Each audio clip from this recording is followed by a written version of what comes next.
Hey guys, Scott here. I'm going to show you real quick how I paint. I'm at this nice gentleman's house and he picked this, I guess, skin color. And we're going to go for a tan tip of the week. The tan tip of the week. Here's the brush I'm using. What is this, 2-inch? It's a 2-inch angle brush, okay? You're going to see me, I'm going to be working from that direction this way. Just my technique that I'm using. I'm standing straight in front of the area I'm working on, and I'm eyeballing from the top in. So my perspective, my line of sight is the wall and what it's going to look like. Not looking up at the ceiling where the paint meets the ceiling. I want to see where my eye follows the wall line. And you can see there's a little wiggle there and there because I'm still working that area. I load the paint like this. I take the brush and I blot it. You know, I get some paint on it and I blot it in this container.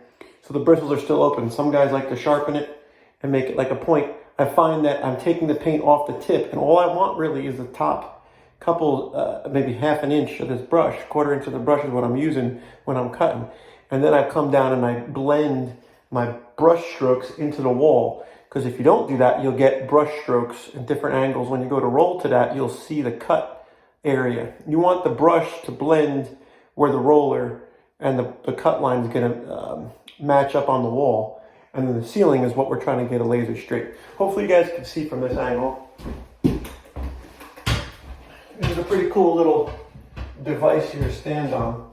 So the brush, I'm feeding it backwards actually. I'll get the brush up on the wall this way, get the paint up there.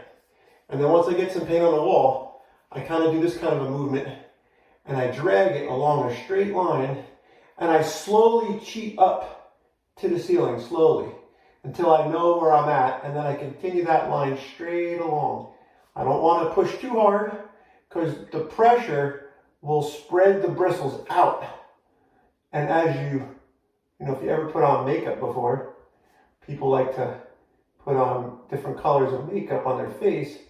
They'll push the brush into their face and it'll puff outwards, or painting. So like right there, I just cut that line.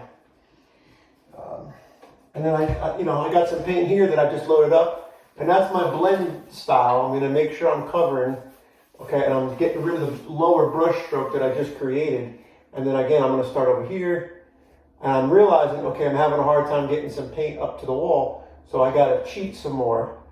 You wanna keep the paint wet. If it starts to dry on the wall, it's not going to let you get close with your new bead of paint. I'm calling it a bead. And I can see on the tips of those top bristles, where my line is being created.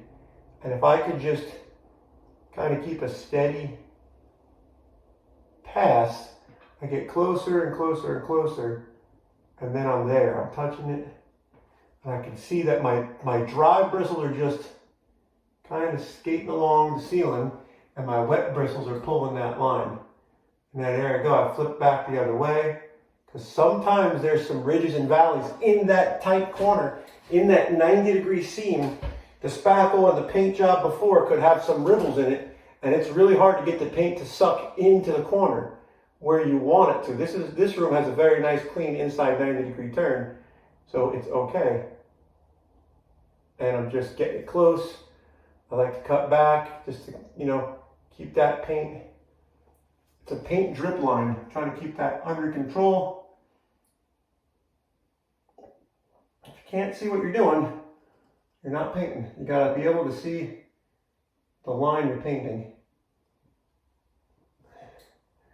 Now, there's a margin of error that's acceptable when it comes to inconsistencies in the sheetrock and the mud job, the spackle job.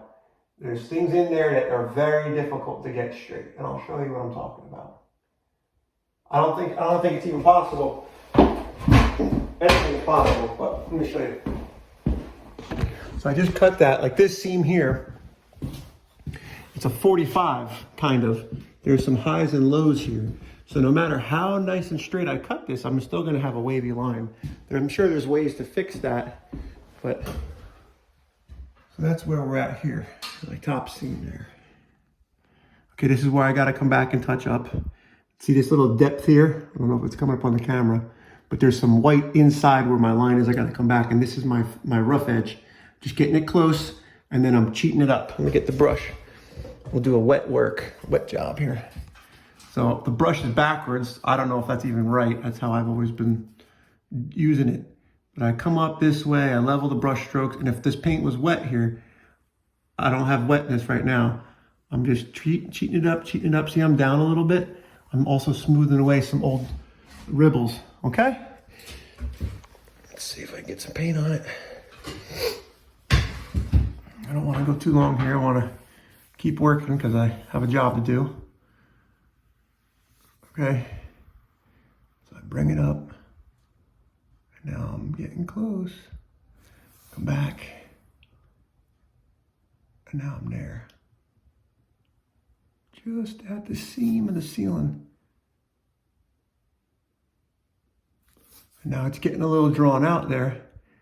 Either the paint's drying up off the tip, because I'm holding this brush upside down, right? So the paint's always wanting to go with gravity. So there's some spots there I gotta come back and get.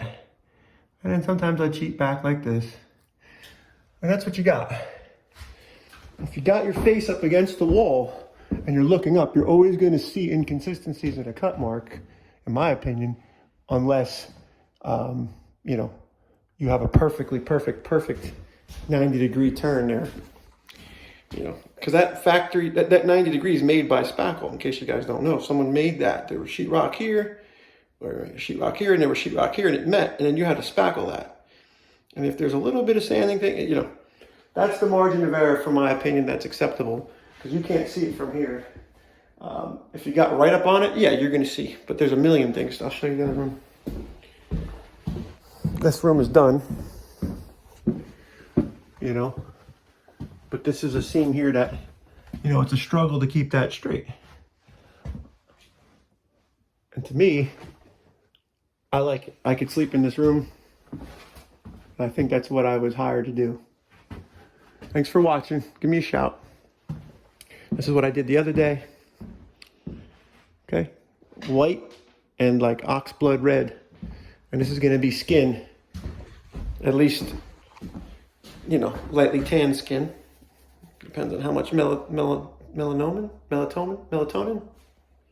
See you guys.